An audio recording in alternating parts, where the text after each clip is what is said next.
Hello everyone, welcome to BSP pharmacy. BSP pharmacy में आपका स्वागत है। तो कैसे हैं आप सब? आई होप आप सब बहुत ही ज़्यादा अच्छे होंगे। आज की वीडियो में हम लोग साइज रिडक्शन टॉपिक से जितने भी आपके इम्पोर्टेंट क्वेश्चन हैं, एग्जाम में पूछे गए हैं या फिर पूछे जा सकते हैं, वीडियो में कंप्लीट डिस्कस करेंगे। तो वीडियो को लास्ट तक जरूर देखना। वीडियो में कोई भी इम्प्रूवमेंट करने को होता है, आपका डाउट होता है, तब आप कमेंट सेक्शन में कमेंट करके पूछ सकते हैं। और ये जो आपकी पीडीएफ है वो हम अपने टेलीग्राम चैनल पे अपलोड कर देंगे, आप वहां से जाके डाउनलोड कर सकते हैं। टेलीग्राम चैनल की लिंक आपको डिस्क्रिप्शन बॉक्स में मिल जाएगी, तो जल्दी से जाइए और टेलीग्राम चैनल को ज्वाइन कीजिए। साइज रिडक्शन का सबसे पहला जो आपका क्वेश्चन रहने वाला है वो आपका क्या पूछा गया है? Size reduction is pharmacy is also known as. जो आपका फार्मेसी में क्या है? साइज रिडक्शन है। क्या फार्मेसी में साइज रिडक्शन है उसको और किस नाम से जाना जाता है? फार्मेसी में जो आपका साइज रिडक्शन है उसको किस और नाम से जानते हैं? तो यहाँ पे आपके चार ऑप्शन दिए। सबसे पहला मिक्सिंग है, सिविंग है, कम्युनिकेशन है और फिल्ट्रेशन है। तो साइज रिडक्शन को और किस नाम से जानते हैं? साइज रिडक्शन को हम लोग कम्युनिकेशन के नाम से भी जानते हैं। किसके? साइज रिडक्शन को हम लोग कम्युनिकेशन के नाम से भी जानते हैं। एक्सप्लेनेशन क्या रहने वाला है? तो कम्युनिकेशन का मतलब होता है बड़े कणों को छोटे कणों में तोड़ना। साइज रिडक्शन में हम क्या करते हैं? जो भी हमारे पास सॉलिड मटेरियल होता है उसका हम लोग क्या कर देते हैं? सॉलिड मटेरियल को स्मॉल पार्टिकल्स में कन्वर्ट कर लेते हैं। कैसे? जैसे कि ये आपका कोई फार्मास्यूटिकल प्रोडक्ट, आपको क्या करना है? फार्मास्यूटिकल प्रोडक्ट बनाना है और ये आपका रॉ मटेरियल है। तो इसका हम क्या कर देंगे? साइज रिडक्शन कर देंगे, मतलब कि इसके छोटे छोटे टुकड़ों में क्या करेंगे? तोड़ देंगे। कोई भी आपका बड़ा मटेरियल है उसको छोटे छोटे टुकड़ों में तोड़ने की जो प्रोसेस होती है उसी को ही हम लोग क्या कहते हैं? साइज रिडक्शन कहते हैं। तो कम्युनिकेशन का मतलब क्या होता है? आपका बड़े कणों को छोटे कणों में तोड़ना। और साइज रिडक्शन का मतलब क्या होता है? कि जो भी आपके पास लार्ज सॉलिड मटेरियल है उसको स्मॉल पार्टिकल्स में कन्वर्ट करना। तो साइज रिडक्शन को और किस नाम से जानते हैं? साइज रिडक्शन को कम्युनिकेशन के नाम से भी जाना जाता है। फिर आपका क्वेश्चन है main purpose of size reduction in pharmacy. Pharmacy में साइज रिडक्शन का मुख्य उद्देश्य क्या है? साइज रिडक्शन का काम क्या है? तो यहाँ पे चार ऑप्शन दिए हैं। इंक्रीज सॉल्युबिलिटी, सॉल्युबिलिटी को इंक्रीज करने के लिए साइज रिडक्शन करते हैं। या increase surface area, surface area को इंक्रीज करने के लिए साइज रिडक्शन किया जाता है। Increase bio ability, bio ability को इंक्रीज करने के लिए साइज रिडक्शन करते हैं। या फिर ये तीनों के तीनों ऑप्शन सही रहने वाले हैं। तो साइज रिडक्शन का मुख्य उद्देश्य क्या होता है? साइज रिडक्शन का काम क्या होता है? अगर हम किसी भी मटेरियल का साइज रिडक्शन कर रहे हैं तो उसकी क्या होगी? सॉल्युबिलिटी भी क्या होगी? इंक्रीज हो जाएगी। ठीक है, सरफेस एरिया भी इंक्रीज होगा और बायो एबिलिटी भी क्या होगी? इंक्रीज होगी। तो ये तीनों के तीनों आंसर क्या रहने वाले हैं? आपके सही रहने वाले हैं। तो जो आपका ऑप्शन डी है क्या है? राइट आंसर है। फिर आपका एक्सप्लेनेशन की बात कर लेते हैं। तो साइज रिडक्शन सतह क्षेत्रफल बढ़ाता है, घुलनशीलता और अवशोषण में भी क्या करता है? मदद करता है। नेक्स्ट क्वेश्चन है आपका which law is applicable for fine grinding. Fine grinding के लिए कौन सा नियम लागू होता है? यहाँ पर आपके चार नियम दिए हैं। सबसे पहला है Kick's law, Bond's law, Rittinger's law और न्यूटन्स लॉ। तो इन चार लॉ में से कौन सा एक ऐसा लॉ है जो कि आपकी फाइन ग्राइंडिंग के लिए लागू होता है? तो ऑप्शन नंबर आपका जो सी है, ठीक है, ग्राइंडिंग लॉ, ये आपका फाइन ग्राइंडिंग के लिए, फाइन ग्राइंडिंग के नियम में क्या होता है? लागू होता है। Which law is applicable for course crushing, मतलब कि जो आपकी कोर्स क्रशिंग के लिए कौन सा नियम लागू होता है? कोर्स क्रशिंग के लिए कौन सा नियम लागू होता है? बॉन्ड्स लॉ होता है या फिर राइटिंगर्स लॉ होता है, किक लॉ होता है, स्टोक्स लॉ होता है? ठीक है, कौन सा आपका ऑप्शन सही रहने वाला है? तो कोर्स क्रशिंग के लिए आपका कौन सा लॉ लागू होता है? किक्स लॉ लागू होता है। कौन सा लॉ लागू होता है? किक्स लॉ लागू होता है। किक्स लॉ जो होते हैं उसमें क्या होता है? मोटे कणों के लिए उपयुक्त है। इसमें ऊर्जा आकार घटाने के अनुपात के समानुपाती होते हैं। Hammer mill work on the which principle, जो हेमर मिल होता है वो किस प्रिंसिपल पे वर्क करता है? साइज रिडक्शन के लिए जिस इक्विपमेंट का यूज है करते हैं उसका क्या नाम है? हेमर मिल। और बाल मिल का भी यूज किया जाता है। तो यहाँ पे पूछा गया है जो आपका हेमर मिल है वो किस प्रिंसिपल पे वर्क करता है? चार ऑप्शन दिए हैं। Cutting, impact, compression and attrition. तो हेमर मिल जो है वो किस प्रिंसिपल पे वर्क करता है? हेमर मिल आपका इम्पैक्ट के प्रिंसिपल पे वर्क करता है। किस प्रिंसिपल पे वर्क करता है? इम्पैक्ट के प्रिंसिपल पे वर्क करता है। हेमर मिल तेजी से घूमते हथौड़ों की टक्कर से क्या होता है, जो भी कण उसके कांटेक्ट में आते हैं, संपर्क में आते हैं, उसको क्या कर देता है, तोड़ देता है। Bond's law state energy requirement depend on, जो आपका बॉन्ड्स लॉ होता है उसके अनुसार ऊर्जा की आवश्यकता किस पर निर्भर करती है? 4 ऑप्शन है, साइज रेडियो पे, न्यू सरफेस एरिया पे, या फिर difference between initial and final size पे, या इनमें से किसी में से नहीं। ठीक है, जो आपका बॉन्ड्स लॉ है, ठीक है, क्या है, बॉन्ड्स लॉ के अनुसार ऊर्जा की आवश्यकता किस पर निर्भर करती है? तो बॉन्ड्स लॉ के अनुसार जो आपकी ऊर्जा की आवश्यकता होती है वो किस पे निर्भर करती है? Difference between initial and final size पे। किस पे निर्भर करती है? Difference between initial and final size पे। ठीक है, बॉन्ड्स लॉ किक्स और रिजल्ट्स लॉ के बीच आता है। ठीक है, क्लियर हो गया आपका। फिर है बाल मील वर्क ऑन, जो बाल मील है वो किस प्रिंसिपल पे वर्क करता है?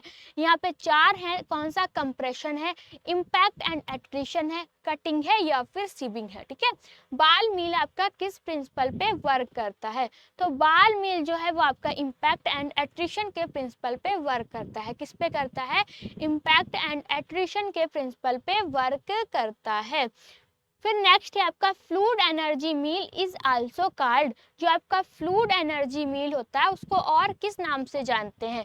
पहला है कटर मील के नाम से, जेट मील के नाम से, रोलर मील के नाम से, या फिर हेमर मील के नाम से। ठीक है, जो आपका फ्लूइड एनर्जी मील होता है उसको हम लोग किस और नाम से जानते हैं? तो फ्लूइड एनर्जी मील को हम लोग जेट मील के नाम से भी जानते हैं। किस नाम से जानते हैं? जेट मील के नाम से भी जाना जाता है। यह तेज हवा की धाराओं का उपयोग करता है। ठीक है, नेक्स्ट क्वेश्चन आपका क्या रहने वाला है? प्रिंसिपल ऑफ फ्लूइड एनर्जी मील। इसका आंसर आपका पहले से ही दिया है। ठीक है, जो आपका फ्लूइड एनर्जी मील होता है वो किस प्रिंसिपल पे वर्क करता है? वो आपका इम्पैक्ट एंड एट्रिशन के प्रिंसिपल पे वर्क करता है। फिर आपका क्वेश्चन क्या रहने वाला है? Next, cutter mill is mainly used for. ठीक है, जो आपका कटर मील होता है उसका उपयोग हम लोग किसके लिए करते हैं? ठीक है, कटर मील का यूज हम लोग किस लिए करते हैं? स्टिकी मटेरियल के लिए करते हैं, फाइब्रस मटेरियल के लिए करते हैं, पाउडर के लिए क्या करते हैं, या फिर आपके लिक्विड के लिए करते हैं? जो आपका कटर मील होता है उसका यूज हम लोग किसके लिए करते हैं? किस टाइप के मटेरियल के साइड रिडक्शन के लिए किया जाता है? तो कटर मील का यूज हम लोग फाइब्रस मटेरियल के लिए करते हैं। किसके लिए करते हैं? फाइब्रस मटेरियल के लिए करते हैं। जो भी आपके रेशेदार मटेरियल होते हैं उसका साइड रिडक्शन करने के लिए किसका यूज करते हैं? आपके किसका? कटर मील का यूज किया जाता है। It's runner mill work on, जो आपकी इट्स रनर मील है वो किस प्रिंसिपल पर काम करती है? Impact, cutting, compression and attrition, या फिर सीविंग? इट्स रनल मील आपके किस प्रिंसिपल पे वर्क करती है? तो इट्स रनल मील जो है आपके कंप्रेशन एंड एट्रिशन के प्रिंसिपल पे वर्क करती है। नेक्स्ट क्वेश्चन क्या है आपका? एंड runner mill is used for, जो आपका एंड रनल मील है इसका उपयोग किसके लिए किया जाता है? क्रशिंग फाइबर्स के लिए, स्टिकी एंड ऑयली ड्रग्स के लिए, पाउडर्स के लिए, या फिर लिक्विड्स के लिए? तो इन 4 ऑप्शन में से कौन सा आपका ऑप्शन सही है? तो स्टिकी एंड ऑयली ड्रग्स की कटिंग के लिए, या फिर कह सकते हैं साइज रिडक्शन के लिए, एंड रनल मील का यूज किया जाता है। ठीक है, यह चिपचिपे और तेली पदार्थों को पीसने के लिए क्या होता है? उपयोगी होता है। Which produce finest particle 10 micron. ठीक है, कौन सा मील सबसे बारीक, ठीक है, 10 माइक्रोन से भी कम कण बनाता है? बाल मील, फ्लूइड एनर्जी मील, हेमर मील, या फिर रोलर मील? कौन सा आंसर रहने वाला है आपका? फ्लूइड एनर्जी मील होता है वो सबसे बारीक कण बनाता है। ठीक है, क्या करता है? सबसे बारीक कण बनाता है। यह दवाओं को बहुत छोटे कणों में क्या है? बदलने के लिए उपयोग किया जाता है। फिर आपका क्वेश्चन है नाइफ कटर वर्क ऑन। जो आपका नाइफ कटर होता है वो किस प्रिंसिपल पे वर्क करता है? कटिंग पे वर्क करता है, इम्पैक्ट पे वर्क करता है, कंप्रेशन पे वर्क करता है या फिर एट्रिशन के प्रिंसिपल पे वर्क करता है? तो इन चार ऑप्शन में से कौन सा आपका ऑप्शन सही रहने वाला है? जो आपका नाइफ कटर है वो किस प्रिंसिपल पे वर्क करता है? नाइफ कटर आपका कटिंग के प्रिंसिपल पे वर्क करता है। किसके प्रिंसिपल पे वर्क करता है?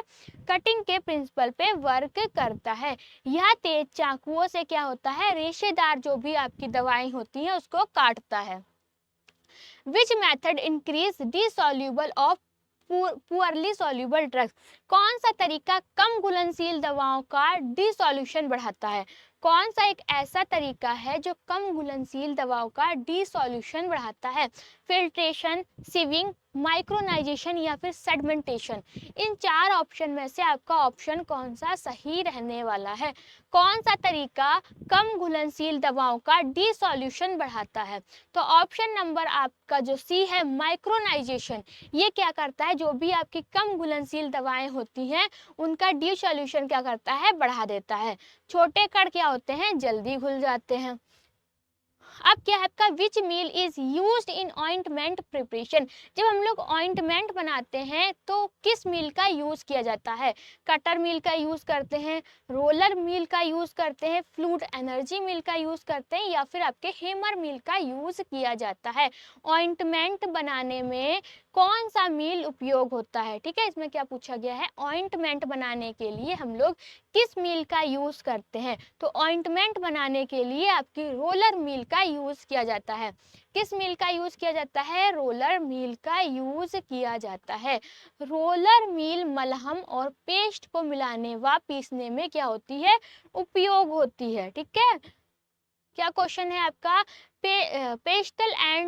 Pistol and mortar reduce size mainly Y.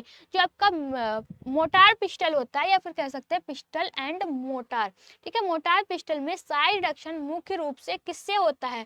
Impact के प्रिंसिपल पे होता है, एट्रिशन एंड कंप्रेशन के प्रिंसिपल पे होता है, कटिंग के प्रिंसिपल पर होता है या फिर सिविंग के प्रिंसिपल पे होता है? तो आंसर है आपका एट्रिशन एंड कंप्रेशन के प्रिंसिपल पे क्या होता है? मोटार एंड प्रिंसिपल में साइज रिडक्शन होता है। Oldest method of size reduction. Size reduction का सबसे पुराना या फिर ओल्डेस्ट मेथड कौन सा है? Ball mill, hammer mill, mortar and pestle या फिर कटर मील। ठीक है, जो आपका साइज रिडक्शन का सबसे पुराना मेथड कौन सा है? तो सबसे पुराना जो मेथड है वो है मोटार एंड पिस्टल मेथड। कैसे? जैसे कि आप क्या करते हैं, आपके घर पे अदरक कूटने वाली होती है, उस टाइप से आपका एक मोटार पिस्टल भी होता है। ठीक है, जिससे क्या करते हैं? दवाइयों को कूटते हैं। ठीक है, उसमें रगड़ लगाते हैं जिससे कि दवाई का साइज रिडक्शन हो जाता है। ठीक है, यह सबसे पुरानी पीसने की पद्धति है। Suitable mill for hard and adhesion materials is. कठोर और घर्षण वाले पदार्थों के लिए कौन सा मील उपयुक्त है? कौन सा? बाल मील, फ्लूइड एनर्जी मील, कटर मील या फिर रोलर मील। ठीक है, कठोर और घर्षण वाले पदार्थों के लिए कौन सा मील उपयुक्त है, मतलब कि सही है? बाल मील है, फ्लूइड एनर्जी मील है, कटर मील है या फिर रोलर मील है? तो इसमें आपका आंसर क्या रहने वाला है? बाल मील जो होता है वो कठोर और घर्षण वाले पदार्थों के लिए सबसे बेस्ट होता है। ठीक है, फिर आपका लास्ट क्वेश्चन क्या रहने वाला है? Units of energy in size reduction. Size reduction में ऊर्जा की इकाई क्या है? जूल है, वाट है, न्यूटन है या फिर मीटर है? साइज रिडक्शन में ऊर्जा की इकाई क्या है? तो साइज रिडक्शन में जो ऊर्जा की इकाई है वो आपकी क्या है? जूल है। ठीक है, ऊर्जा की इकाई क्या है? जूल से मापा जाता है। ये आपके आज थे साइज रिडक्शन के 20 इंपॉर्टेंट क्वेश्चन, जो कि बहुत ही ज़्यादा इंपॉर्टेंट है, एग्जाम में पूछे गए हैं और पूछे जा सकते हैं। इसकी जो PDF है वो हम अपने टेलीग्राम चैनल पे अपलोड कर देंगे, आप वहां से जाके डाउनलोड कर सकते हैं। टेलीग्राम चैनल की लिंक आपको डिस्क्रिप्शन बॉक्स में मिल जाएगी, तो जल्दी से जाइए और टेलीग्राम चैनल को ज्वाइन कीजिए। अगर आपको वीडियो अच्छी लगी हो तो लाइक करें, कमेंट करें और हमारे चैनल को सब्सक्राइब करें। वीडियो को लास्ट तक देखने के लिए थैंक यू सो मच।